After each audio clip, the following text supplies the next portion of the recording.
Hello and welcome to the cinema mind. Out of the wire नाम की एक Netflix की ओरिजिनल फिल्म है, साईफाई एक्शन वॉर फिल्म है, जिसको मैं आज एक्सप्लेन करने वाला हूँ।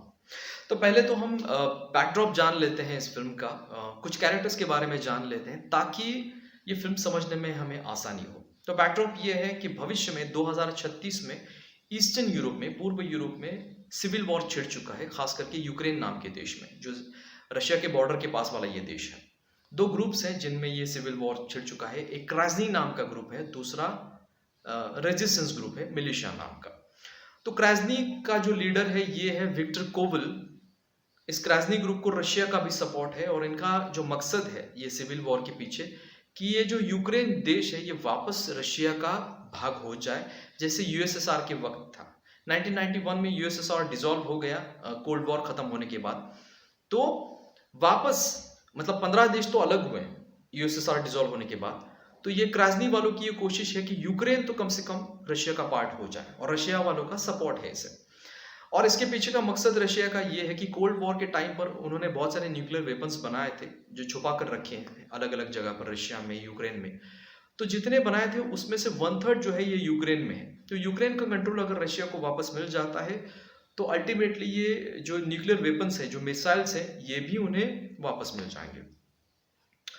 तो इसके लिए क्रास्नी ग्रुप का सपोर्ट कर रहे हैं रशिया। लेकिन अभी की हालत ये है कि ये जो विक्टर कोवल है, इनका जो लीडर है, ये खुद ही डिक्टेटर बनना चाहता है यूक्रेन का। अब ये डिक्टेटर किस तरह से बनेगा कि ये खुद जो न्यूक्लियर वेपन्स हैं उन्हें वो ढूंढेगा, उन पर कंट्रोल जमाएगा, और उन पर कंट्रोल करने के लिए लॉन्चिंग कोड्स होते हैं। इन न्यूक्लियर वेपन्स को ऑपरेट करने के लिए लॉन्चिंग कोड जो होते हैं उसकी ज़रूरत पड़ती है। मतलब ताला तो मिल गया, चाबी चाहिए। तो ये जो चाबी है, ये जो लॉन्चिंग कोड्स है, अगर वो मिल जाती है तो ये ताला भी ऑपरेट हो जाएगा। इस तरह का सेटअप है सारा। तो ये विक्टर कोवल जो है ये अब खुद की राह उसने बना ली है, उसे खुद डिक्टेटर बनना है। ये रशिया के सपोर्ट से भी नहीं चल रहा है, रशिया की ये सुनता नहीं है, ऐसी हालत है। और सोफिया नाम की औरत है जो रेजिस्टेंस ग्रुप की लीडर है। कवर इसका ये है कि एक ऑर्फनेज चलाती है, यतीम जो हुए हैं बच्चे इस सिविल वॉर के कारण, उनको वो संभालने का काम करती है। अब इन सारी चीज़ों को कंट्रोल करने के लिए, सिविल वॉर को ख़त्म करने के लिए यूएस की ट्रूप भी आ चुकी है। यूएस की आर्मी भी पीस मेकिंग के लिए, शांति प्रस्तावित करने के लिए वहाँ पे जा चुकी है यूएन के कहने पर। लेकिन ये जो आर्मी आई है, फुल्ली इक्विप्ड आई है, ज़बरदस्त हथियार है इनके पास, और ख़ास करके रोबोटिक्स सोल्जर्स, मतलब रोबोट्स हैं ये सारे। रोबोटिक सोल्जर्स भी उन्होंने इंट्रो किए हैं पहली बार, और ये उन्हें गम्स बुलाते हैं। लेकिन ये युद्ध वो खत्म करते हैं, सिविल वॉर खत्म करते हैं कि पता नहीं, लेकिन इनके दखल अंदाजी की वजह से ये जो सिविल वॉर है ये और भी बड़ा बन चुका है। ड्रोन की मदद से ये बम गिराते हैं जब भी ज़रूरत पड़ती है, और इन ड्रोन के पायलट जो बैठे हैं ये यूएस में बैठे हैं, नेवाडा के बेस में। तो ये जो सिविल वॉर है ये ख़त्म तो नहीं हो रहा है, और भी बड़ा बन रहा है। और ऊपर से विक्टर कोवल की एम्बिशन जो है डिक्टेटर बनने की, इसकी वजह से ये बड़ा बन रहा है। तो यूएस की सोल्जर्स को जो है, यूएस को जो है ये न्यूट्रलाइज करना है, ख़त्म करना है विक्टर कोवल को, और स्टेबलाइज करना है। लेकिन इन्होंने नुकसान भी बहुत किया है, बमबारी की है। जग वो जो यूक्रेन है ये आधा तो तबाह हो चुका है, लोग मर चुके हैं, रिफ्यूजी बन चुके हैं, रिफ्यूजी कैंप में रह रहे हैं। तो यूएस के लोग जो है उन्हें सप्लाई भी, मेडिकल सप्लाई, फूड सप्लाई, ये सारा जो है चीज़ें ये भी करते हैं पीस करवाने के लिए। अब ऐसे में होता ये है फिल्म में कि जो ड्रोन की मदद से कंट्रोल किया जाता है, बमबारी की जाती है, विजुअलाइजेशन वहाँ पे क्या हो रहा है ये भी पता चलता है। तो एक हार्प नाम का, लेफ्टिनेंट हार्प नाम का बंदा है, ये ड्रोन से मिसाइल गिरा देता है ऐसे हालत में कि उसे ऑर्डर नहीं है मिसाइल गिराने का, मतलब बम गिराने का, फिर भी ये बम गिरा देता है।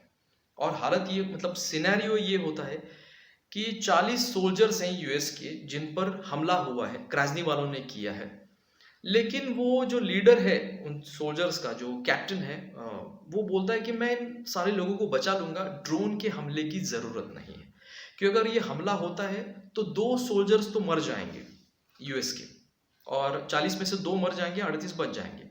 तो ये रिस्क जो है ये लेफ्टिनेंट हाफ लेता है, और बिना ऑर्डर के, ऑर्डर को बिना माने वो बम गिरा देता है ड्रोन से, और 2 सोल्जर्स मर जाते हैं, जिसके चलते ये लेफ्टिनेंट हाफ जो है इसको डिमोशन किया जाता है, उस पर इंक्वायरी कमेटी बिठाई जाती है, उसे कोर्ट मार्शल नहीं किया जाता, उस कॉन्फ्लिक्ट जोन में भेजा जाता है। क्योंकि ये आसान होता है यूएस में बैठकर ड्रोन की मदद से बम गिराना, वहाँ पे क्या हालत है इसका कोई अंदाज़ा उसे नहीं होता।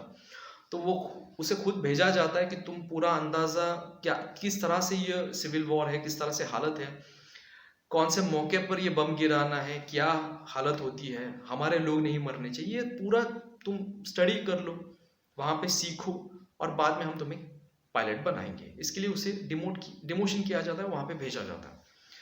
और एक कैप्टन लियो नाम का बंदा है जहाँ पे उसे रिपोर्ट करना है इस कैप्टन लियो को। और ये कैप्टन लियो जो है ये इंसान नहीं है, ये एक एंड्रॉयड है, साइबॉर्ग है, 4th जनरेशन वाला बायोटिक और प्रोटोटाइप है। मतलब इसके जैसा एक लौता एक ही बनाया है, ऊपर से इंसान दिखता है, अंदर से वो पूरी तरह से मशीन है, इंडिपेंडेंट है, स्वतंत्र है, खुद के डिसीजंस खुद ले सकता है। और उसका एक ओहदा है कैप्टन नाम का। बहुत सारे लोगों को इसके एग्जिस्टेंस के बारे में पता नहीं, बहुत सारे लोगों के लिए ये इंसान ही है। बस 2 लोगों को पता है, एक तो कर्नल वहाँ का और ये लेफ्टिनेंट हाफ, जिसे ये मालूम हो जाता है, ये खुद ही बताता है।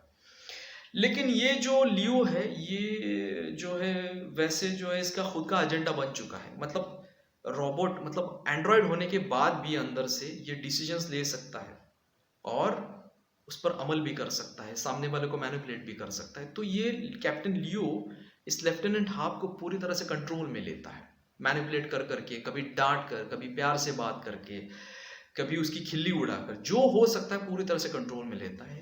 थोड़ा थोड़ा कभी कभी लेफ्टिनेंट हाफ को उस पर गुस्सा आता है, कभी कभार शक भी करता है। लेकिन ये कैप्टन लियो जो है कहने के लिए यूएस के लिए काम करता है, लेकिन ये रोग एजेंट बन चुका है। अब इसने हाथ जो है मिला लिया है रेजिस्टेंस ग्रुप से भी और क्राजनी वालों से भी। अब विक्टर कोवल जो है ये लॉन्चिंग कोर्स के पीछे पड़ा है, तो उन्होंने ये कैप्टन लियो को ये काम दे दिया है। रेजिस्टेंस ग्रुप के लिए भी ये काम करता है और यूएस के लोगों को ये पता नहीं है कि कैप्टन लियो जो है ये रोग एजेंट बन चुका है।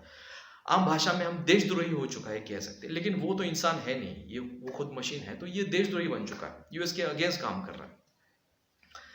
तो एक दिन हालत ऐसी होती है कि ये लेफ्टिनेंट हार्प को लेकर जाता है वैक्सीनेशन देने के लिए। मतलब रिफ्यूजी कैंप में जो है ये कॉलरा जो है ये फैल चुका है, तो उस कॉलरा को से बचने के लिए वैक्सीनेशन जो है वो देने के लिए वहाँ पे जाता है। जाते वक्त उनके ट्रूप्स पर, उनके कॉन्वॉय पर क्राजनी वाले हमला करते हैं। तो ये बाकी के लोग बोलते हैं कि आप दोनों आगे जाओ वैक्सीनेशन लेकर, हम इनको संभालते हैं। तो वैक्सीनेशन देने के साथ साथ वहाँ पे उसे इन्फॉर्मेशन मिलने वाली है कि ये विक्टर कोवल कहाँ पर छुपा हुआ है, क्योंकि यूएस वाले चाहते हैं कि विक्टर कोवल को मारे और इस सिविल वॉर को ख़त्म करें। ये इनका एजेंडा है। लेकिन विक्टर कोवल ने इस कैप्टन लियो को हायर कर रखा है कि तू जाकर वो कोर्स हमारे लिए चुराएगा उस बैंक से और हमें देगा, और साथ में ये विक्टर ने अपने आदमियों को भी लगाया है। तो वो ऐसे हालात पैदा करता है लेफ्टिनेंट हार्प की मदद से कैप्टन लियो कि बैंक में जाकर उस लॉन्चिंग कोर्स को वो चुराता है और उसके लिए गाड़ी का बंदोबस्त या फिर गन्स का बंदोबस्त, ये सब कुछ ये सोफिया करवाती है जो रेजिस्टेंस ग्रुप की है। तो वो बैंक में जाता है और बैंक में ऑलरेडी विक्टर कोवल के लोग हैं, उसने बंदी बनाया, हॉस्टेजेस किया है बहुत सारे लोगों को, उनके साथ लड़ता है ये कैप्टन लियो। वो कोर्स को हासिल करता है, लॉन्चिंग कोर्स को, और हार्प को मजबूर करता है कि वो यूएस बेस में इन्फॉर्म करे कि यहाँ पे विक्टर कोवल आया है और ड्रोन से बम गिराओ। और उसका एक ट्रैकिंग होता है, इसको ट्रैक किया जाता है क्योंकि ये तो इंसान नहीं है। तो उसको मैनिपुलेट करवा कर इसका जो ट्रैकिंग जो है मशीन जो होगा उसका, वो ट्रैकिंग को भी निकालता है। और ऐसा लगता है उस बैंक पे बम गिरवाने के बाद ऐसा लगता है कि ये कैप्टन लियो भी मर चुका है और विक्टर कोवल भी मर चुका है, अभी उसका कोई ट्रेस नहीं है। और ये सब कुछ उसने लेफ्टिनेंट हार्प को मैनिपुलेट करवा करवा के ये सारी चीज़ें उसने की है। अब उसका मिशन ये है कैप्टन लियो का कि ये लॉन्चिंग कोर्स लेगा। इसने विक्टर कोवल को भी ख़त्म कर दिया है, इसने हाथ मिलाया है इस सोफिया से, और सोफिया कहती है कि ये जंग तो ख़त्म नहीं होगी, ऊपर से यूएस वाले जब तक हैं, यूएस की जब तक सुपर पावर रहेंगे तब तक ये जंग ख़त्म नहीं होगी। वो चाहते कि ये जंग बड़ी हो जाए, रशिया डिस्टेबलाइज हो जाए और ये हमेशा के लिए सुपर पावर बने रहे। जब तक यूएस की बर्बादी नहीं होगी तब तक ये जंग ख़त्म नहीं होगी, कभी भी शांति प्रस्तावित नहीं होगी। तो उसके लिए कैप्टन लियो ये करता है कि वो लॉन्चिंग कोर्स लेकर जाता है और और जहाँ पर ये न्यूक्लियर वेपन रखा है वहाँ पे ये न्यूक्लियर वेपन मिसाइल जो लॉन्च करेगा और ये यूएस पे छोड़ेगा। एक बार यूएस बर्बाद हो जाएगा तो यूएस किसी भी देश में इंटरफेयर नहीं करेगा, किसी भी यूरोपियन कंट्रीज में इंटरफेयर नहीं करेगा और हमेशा के लिए एक पीस मेकिंग बना रहेगा। ये उनका प्लान है। जब ये लेफ्टिनेंट हा को पता चलता है तो वो अपने जो लोग हैं उस बेस में उनको ये बताता है और खुद ही निकलता है दुनिया को बचाने के लिए, यूएस को बचाने के लिए। और ये कैप्टन लियो उस फैक्ट्री में जाता है जहाँ पर ये न्यूक्लियर मिसाइल रखा है, लॉन्चिंग कोड दबाता है और लॉन्च करता है। लेकिन दोनों में फाइटिंग वाइटिंग होती है, एक्शन होती है और ये फिर आदेश देता है, कनेक्ट करता है, बोलते हैं कि मुझे लॉन्चिंग मतलब इसको अबॉर्ट कैसे करना है, इस मिसाइल को, ये मुझे नहीं मालूम। आप ड्रोन से बम गिराओ, सब कुछ बर्बाद कर दो ताकि ये मिसाइल मतलब चले ही ना, उसको पूरी तरह से ये ख़त्म हो जाएगा।